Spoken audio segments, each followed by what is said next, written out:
I think we'll get started, so you don't have to listen to me just spinning. Welcome back. Joining us now is Dr. Kera Nyemb-Diop.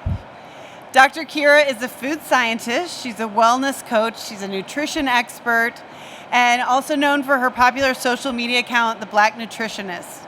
So this is a really dynamic 15-minute session, ambassador talk, and Dr. Kera will be examining the limitations of traditional nutrition standards, talking about the vilification of cultural foods, and why it's so vital to celebrate the diverse culinary heritage of Black consumers. So please welcome Dr. Kera Nyemb-Diop.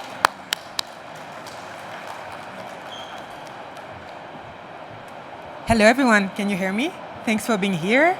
I'm very excited to be here and see faces for my talk. So I'm Kera, and today I'm gonna bring you on a journey that blends science and culture. And we're gonna focus on how we can decolonize nutrition to improve health outcome, especially for Black women. And this journey is both personal and professional for me because, as she explained, I am the Black Nutritionist, and I do a lot of nutrition coaching for Black women. And today's themes at Newtopia Now is about personalized nutrition, and it fits exactly what I'm here to share. We're gonna explore how personalized approach to wellness can improve health outcome and engage customer. While my work focuses on Black women, it's important to say that the insights I'm sharing with you can benefit the whole nutrition field and leading to more inclusive and diverse nutrition health solution for everyone. So I want to introduce myself a little bit. I got into nutrition because I really believe in the power of science to improve lives. But as a Black woman in the field, I often felt a little disconnected with the training I received. And 7 years ago, I moved from France. I don't know if you can tell from my accent, I'm French. So I moved from France to a mostly Black neighborhood in New Jersey, and people were genuinely surprised to see a Black nutritionist. That's actually how my name were made. People were saying, oh, I've never met a Black nutritionist, like over and over again. And they started asking me questions that really highlighted the disconnect they felt with the nutrition advice they were getting.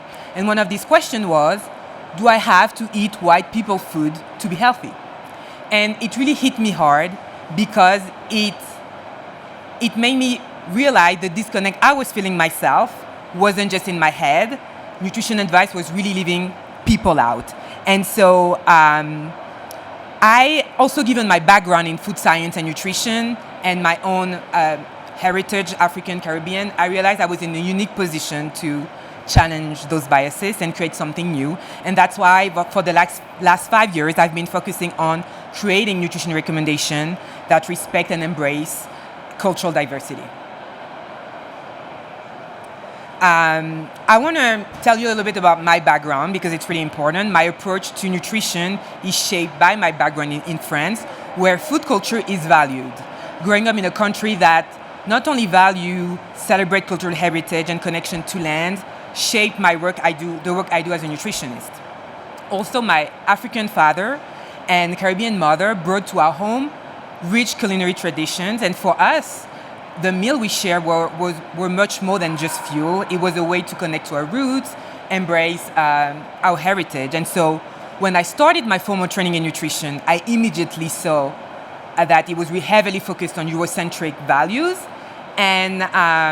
But it wasn't until I moved to New Jersey 7 years ago that I realized the impact. It wasn't not just on me, but a whole community of people couldn't really embrace and benefit from the nutrition science that I was working on.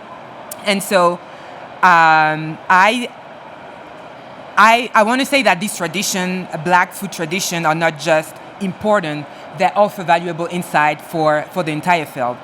And most people know me through my social media page, Black.Nutritionist, but many don't realize, actually no one knows it the first time I'm sharing it today, that this page, I created it to, it's connected to my professional work.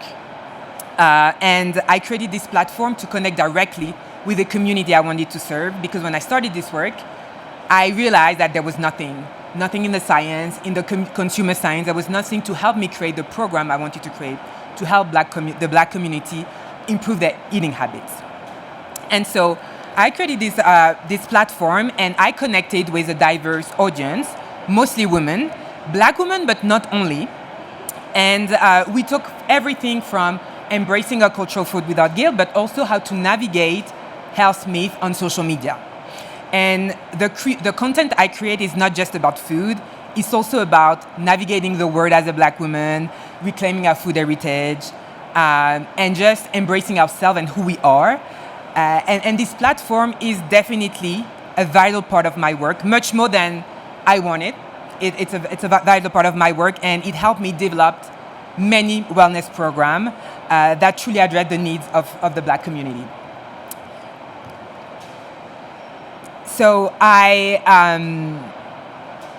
I told you, I realized there was not much science available that studied the needs of Black communities, which was really heartbreaking for me. First of all, I have to say, as someone who is really dedicated to science, to realize that. But at the same time, I told myself, listen, someone needs to start something, and so let's try to fill this gap and create the data.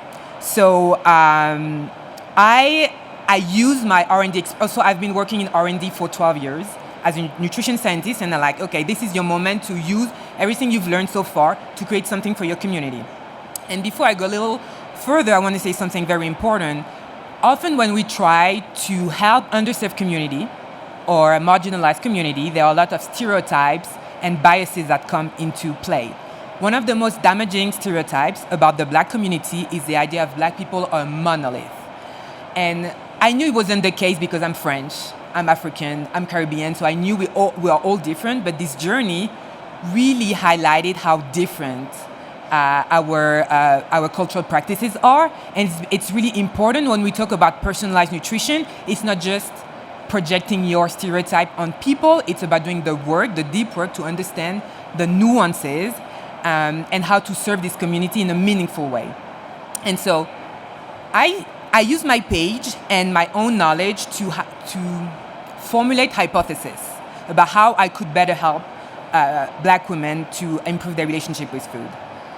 And because there was not enough sciences, I teamed up with a consumer scientist to do qualitative science and qualitative consumer research. With my page, I had access to thousands of women who were motivated and ready to help me doing this research, so it had been very important. And I was able to enroll people in my program, and for 2 years, I've been working with 200 women and tweaking and working on improving my program and changing. I had several versions, but end of 2022, I was able to design the core pillars of my program, which is really revolutionary and in the approach. And a lot of people in my program were telling me how they never approach nutrition and their well-being this way. So it was really amazing. And I have to say now, since 2022, I've been approached by other in the field of wellness, other actors, from cancer research, liver disease, kidney health, other consumer research firms, brands, because they understood that the work I'm doing is beyond nutrition. It's about connecting with the community to create a product. I want to briefly talk about nutrition today. So I want to tell you that everything we've learned about healthy eating is not just incomplete, it's culturally biased.